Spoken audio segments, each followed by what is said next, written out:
Hi, welcome to day 5 of week 32 in the Bible in a Year Live Chronological Project podcast. Today, we continue to read from the complete Jewish Bible and we'll read Jeremiah chapter 1 to 3. Let's dive in. Jeremiah chapter 1. These are the words of Yirmeyahu, the son of Hilkiyahu, one of the Kohanim living in Anatot, in the territory of Binyamin. The word of Adonai came to him during the days of Yoshiyahu, the son of Ammon, king of Yehuda, in the 13th year of his reign.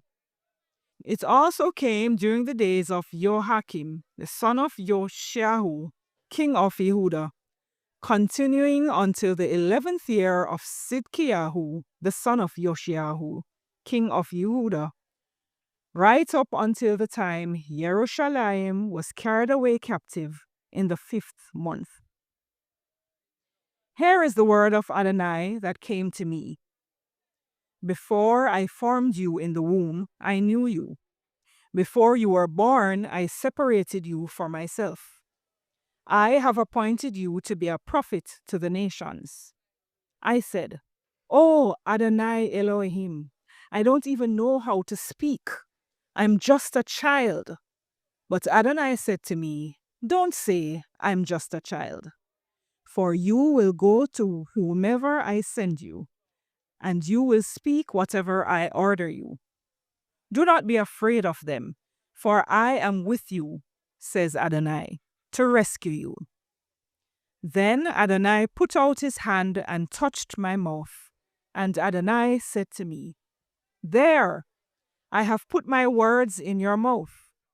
Today I have placed you over nations and kingdoms, to uproot and to tear down, to destroy and to demolish, to build and to plant." The word of Adonai came to me, asking, "Yirmeyahu, what do you see?" I answered, "I see a branch from an almond tree." Then Adonai said to me, "You have seen well, because I am watching to fulfill my word." A second time the word of Adonai came to me, asking, "What do you see?" I answered, "I see a cauldron tilted away from the north, over a fire fanned by the wind." Then Adonai said to me, "From the north, calamity will boil over unto everyone living in the land, because I will summon all the families in the kingdoms of the north, says Adonai. And they will come and sit, each one, on his throne at the entrance to the gates of Jerusalem, opposite its walls all the way around, and opposite all the cities of Yehuda. I will pronounce my judgments against them for all their wickedness in abandoning me, offering incense to other gods and worshipping what their own hands made. But you, dress for action. Stand up and tell them everything I order you to say. When you confront them, don't break down, or I will break you down in front of them. For today, you see, I have made you into a fortified city, a pillar of iron, a wall of bronze against the whole land, against the kings of Yehuda, against its princes, against its Kohanim, and the people of the land. They will fight against you, but they will not overcome you, for I am with you, says Adonai, to rescue you. Jeremiah chapter 2.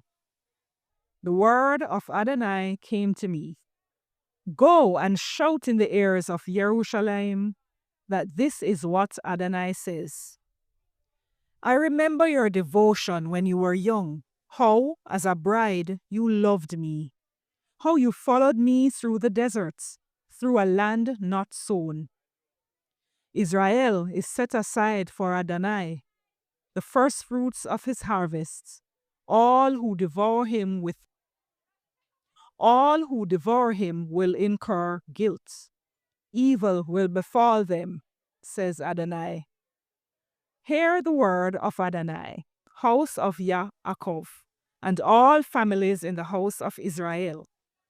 Here is what Adonai says. What did your ancestors find wrong with me to make them go so far away from me, to make them go after nothings and become themselves nothings? They didn't ask, where is Adonai, who brought us out of the land of Egypt, who led us through the desert, through a land of wastes and ravines, through a land of drought and death-dark shadows, through a land where no one travels and where no one ever lived. I brought you into a fertile land to enjoy its fruits and all its good things.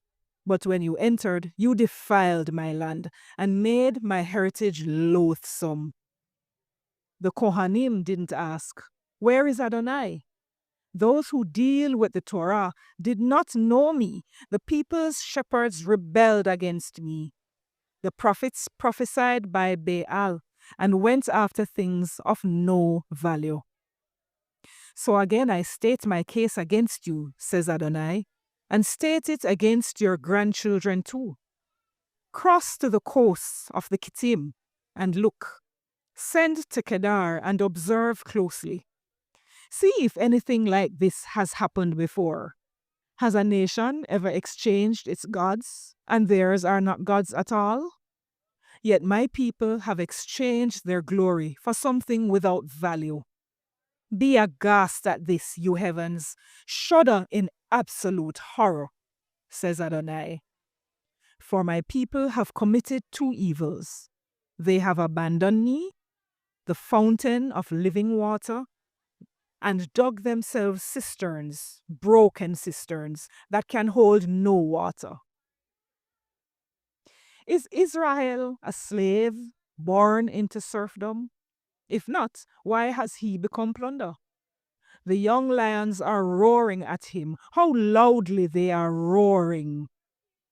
They desolate his country, demolishing and depopulating his cities. The people of Noph and Tachpanches feed on the crown of your head. Haven't you brought this on yourself by abandoning Adonai your God when he led you along the way? If you go to Egypt, what's in it for you? Drinking water from the Nile? If you go to Ashur, what's in it for you? Drinking water from the Euphrates River? Your own wickedness will correct you. Your own backslidings will convict you. You will know and see how bad and bitter it was to abandon Adonai your God, and how fear of me is not in you, says Adonai Elohim Zavaot. For long ago I broke your yoke. When I snapped your chains, you said, I won't sin. Yet on every high hill, under every green tree, you sprawled and prostituted yourself. But I planted you as a choice vine of seed fully tested and true. How did you degenerate into a wild vine for me? Even if you scrub yourself with soda and plenty of soap, the stain of your guilt is still there before me, says Adonai Elohim. How can you say, I am not defiled, I have not pursued the Baalim? Look at your conduct in the valley, understand what you have done. You are a restive young female camel, running here and there, wild, accustomed to the desert, sniffing with the wind in her lust. Who can control her when she's in heat? Males seeking her need not weary themselves, for at mating season they will find her. Stop before your shoes wear out, and your throat is dry from thirst. But you say, no, it's hopeless. I love these strangers, and I'm going after them. Just as a thief is ashamed when caught, so is the house of Israel ashamed. They, their kings, their leaders, their Kohanim, and their prophets, who say to a log, you are my father, and to a stone, you gave us birth. For they have turned their backs to me instead of their faces.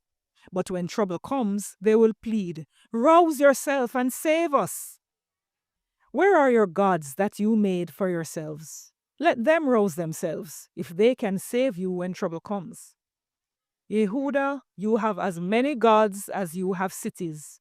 Why argue with me? You have all rebelled against me, says Adonai. In vain have I struck down your people. They would not receive correction. Your own sword has devoured your prophets like a marauding lion. You of this generation, look at the word of Adonai. Have I been a desert to Israel, or a land of oppressive darkness? Why do my people say, we're free to roam, we will no longer come to you? Does a girl forget her jewelry, or a bride her wedding sash? Yet my people have forgotten me, days beyond numbering. You are so clever in your search for love that the worst of women can learn from you.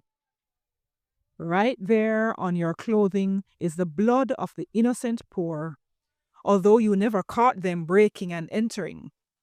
Yet, concerning all these things, you say, I am innocent. Surely he is no longer angry at me. Here, I am passing sentence on you, because you say, I have done nothing wrong. You cheapen yourself when you change course so often. You will be disappointed by Egypt too, just as you were disappointed by Ashur. Yes, you will leave him too, with your hands on your heads in shame. For Adonai rejects those in whom you trust. From them you will gain nothing. Jeremiah chapter 3. Adonai says, if a man divorces his wife and she leaves him and marries another man, then if the first one marries her again, that land will be completely defiled. But you prostituted yourself to many lovers, yet you want to return to me, says Adonai. Raise your eyes to the bare hills. Take a look. Where have you not had sex? You sat by the roadsides waiting for them, like a nomad in the desert. You have defiled the land with your prostitution and wickedness. For this reason, the showers have been withheld. There has been no rain in the spring. Still, you maintain a whore's brazen look and refuse to be ashamed. Didn't you just now cry to me, my father, you are my friend from my youth, thinking, he won't bear a grudge forever, will he? He wouldn't maintain it right to the end. You say this, but you keep doing evil things. You just do whatever you want. In the days of Yoshiyahu the king, Adonai asked me, have you seen the things that backsliding Israel has been doing? She goes up on every bare hill and under every green tree and prostitutes herself there. I said that after she had done all these things, she would return to me, but she hasn't returned. Meanwhile, her unfaithful sister, Yehuda, has been watching. I saw that even though backsliding Israel had committed adultery, so that I had sent her away and given her a divorce document, unfaithful Yehuda, her sister, was not moved to fear. Instead, she too went and prostituted herself. The ease with which Israel prostituted herself defiled the land, as she committed adultery with stones and with logs. Yet, in spite of all this, her unfaithful sister, Yehuda, has not returned to me wholeheartedly. She only makes a pretense of it, said Adonai. Then Adonai said to me, backsliding Israel has proved herself more righteous than unfaithful Yehuda. Go and proclaim these words to the north. Return, backsliding Israel, says Adonai. I will not frown on you, for I am merciful, says Adonai. I will not bear a grudge forever. Only acknowledge your guilt, that you have committed crimes against Adonai your God, that you were promiscuous with strangers on the evergreen tree, and that you have not paid attention to my voice, says Adonai. Return, backsliding children, says Adonai, for I am your master. I will take you, one from a city, two from a family, and bring you to Zion. I will give you shepherds after my own heart, and they will feed you with knowledge and understanding. And, says Adonai, in those days, when your numbers have increased in the land, people will no longer talk about the ark for the covenant of Adonai. They won't think about it, they won't miss it, and they won't make another one. When that time comes, they will call Yerushalayim the throne of Adonai. All the nations will be gathered there to the name of Adonai, to Yerushalayim. No longer will they live according to their stubbornly evil hearts. In those days, the house of Yehuda will live together with the house of Israel. They will come together from the lands in the north to the land I gave your ancestors as their heritage. I thought that I would like to put you among the sons with inheritance rights and give you a pleasant land, the best heritage of all the nations. I thought that you would call me my father and never stop following me. But like a faithless woman who betrays her husband, you, house of Israel, have betrayed me, says Adonai. A sound is heard on the heights, the house of Israel crying, pleading for mercy, because they have perverted their way and forgotten Adonai, their God. Return, backsliding children, and I will heal your backsliding. Here we are coming to you, for you are Adonai, our God. Indeed, the hills have proved a delusion, likewise the orgies on the mountains. Truly, the salvation of Israel is in Adonai, our God. But from our youth, the shameful thing, idolatry, has devoured the fruit of our ancestors' work, their flocks and herds, their sons and daughters. Let us lie down in our shame, let our disgrace cover us, for we have sinned against Adonai, our God. Both we and our ancestors, from our youth until today, we have not paid attention to the voice of Adonai, our God. Amen.